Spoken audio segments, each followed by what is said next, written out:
Jack, there's nothing out there. Is it a squirrel or is it a child? Jackson! Oh, okay. Enough of the attitude, please. Okay. You're worse than your mother. Hey everybody, this is Ashley Owens, your personal networking concierge. It is conference season, which means we gotta be back in person with the people. Look at this new toy I got, guys.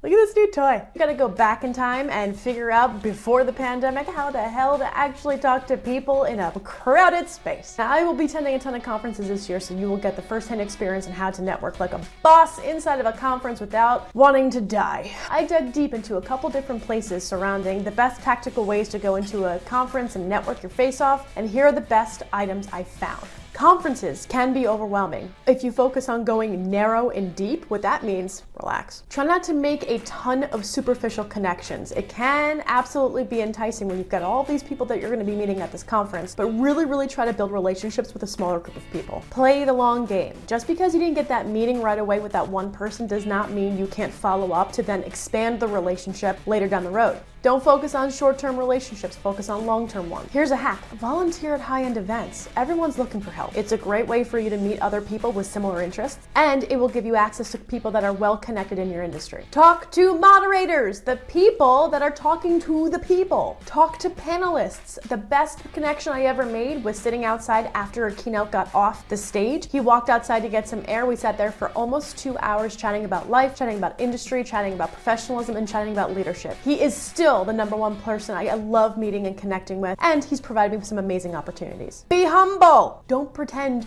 you know everything. I know it's really hard for some of you, but be humble and be willing to learn. Don't make an ask right away. Don't try to get something immediately. Just build the relationship first. Buy drinks, buy coffee, buy dinner, buy lunch. It's a great opportunity to sit down one-on-one with that person and connect on a more intentional level. Be naturally curious about the next person. Don't just go into an environment where you're gonna go to 17 different people and say, oh my gosh, you're wonderful, you're wonderful, you're wonderful, and actually not getting to know that person. Be naturally curious about who they are, what they do, and what makes them awesome. Ask for clarification. There's going to be amazingly talented and incredibly educated people at these conferences, whether it's the panelists or the attendees. Ideally, you want to understand more. That's why you're going. You're going there to learn. Ask for clarification. Be yourself. I cannot stress this enough. There's only a certain amount of BS that you can pull all over everybody's eyes. There are people that are masters at BS, and especially at conferences because they're there meeting a ton of people at a certain amount of time. People enjoy people that they know, they like, and they trust. So why give them a completely different person when you meet them for the first time? Thanks so much for watching. See you next week for our next tactical tips and practical takeaways in networking.